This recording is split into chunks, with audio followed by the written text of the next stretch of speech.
श्री गुरुदेव दत्त अवधूत मार्ग सिद्ध 84 तपस्या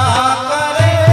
श्री भेख कियो शंभु टेक कारक गुरुदी शिखर पर तप करे श्री गुरु दत्त गिरनार में जप करे